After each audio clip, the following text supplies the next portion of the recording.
Hello again, this is SCLC TV. I'm your host, Maynard Eaton. And of course, our president and CEO, Dr. Charles Steele Jr. Dr. Steele, as you know, and many others know, as we mourn the loss of Aretha Franklin, much has been made of the golden days, the old days of the civil rights movement, and how she helped Dr. King.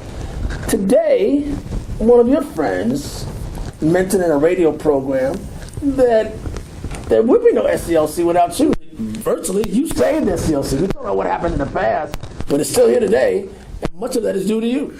Well, I appreciate the compliment, Mr. Eaton, but people have a tendency to think that things are just magically going to happen. They don't realize that SCLC must continue. When you and I and others are way away from here, and hopefully you and I will make it into heaven, because that's what we work toward every day. But we're leaving something back here for people to carry on, because Dr. King did his job. Others have done their job, not to get into name calling.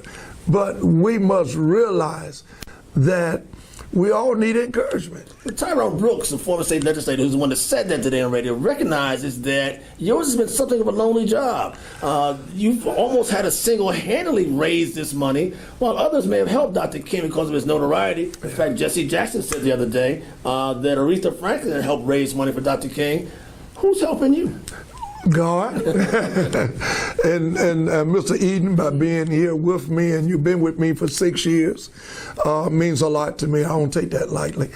And it doesn't all come in dollars and cents, but you need a large portion of that. We live in a capitalistic society, and it's a business. Many people have come to the table, but not continuously.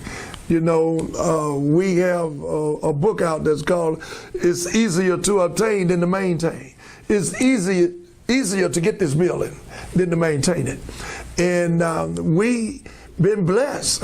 You know, if you ever want to be a target, say you're close to God. I'm close to God, and I know only God can do these type of miraculous things that's taking place. So there's more to the civil rights movement than fighting injustices and railing against about the least of these. You got to keep the doors open too, right? You have to pay the bills, Maynard. You have to pay the bills. That's what's wrong with politics. Let me just say this.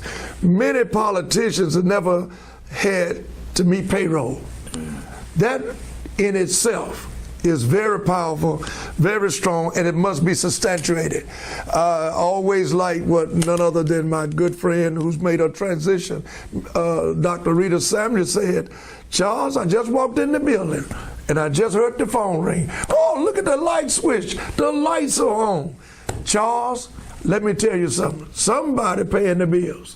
That made me feel so good and encouraged me to pay the bills the next month, the next day, and to keep the doors open. People don't realize it just doesn't happen. So there's the business of civil rights. It's the business of civil rights, absolutely. And I thank God for my father who brought me up in a business when I was growing up. So a lot of people talk about Dr. King, but he had to be something of a business. He was a businessman. He had to hustle to keep these doors open. And to run a business, you have to hustle. He was a businessman, preacher first, called by God. Second, he was a businessman. Then he led the movement. Somebody asked, Charles, what's your first priority? To debate, to lead discussions, to criticize folks when they're not right and when they discriminate? No, my major job, number one, to be called by God to do this job. Number two is to raise money. Raise money. Raise money. My man. Thank you for the money raising for me. But on another note, we talked about preaching. We want to end on this note.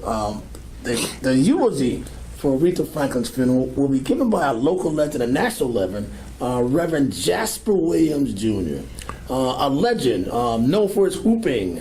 I called him today the quintessential pulpit preacher. You know her, and you also know the pastor of Reverend Aretha Franklin's church, Reverend Robert Smith, as well. So you know both of them. Absolutely. They both are great men, great leaders in their own right.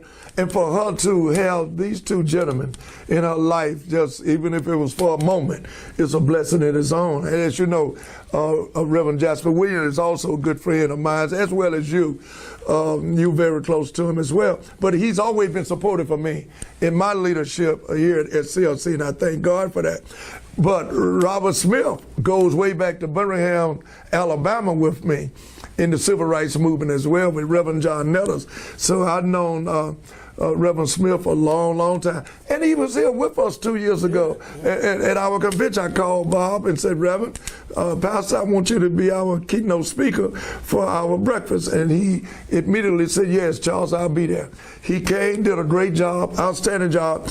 And to have him as the pastor of none other than Miss Aretha Franklin is quite an honor for the two of them, Reverend Jasper Williams and Reverend Robert Smith, to be together. Didn't you say he left our convention and went over to visit Jasper? Oh, of course. The first thing he said, now, Charles, we got to get this program going. Because I got to go see my friend, Reverend Jasper Williams.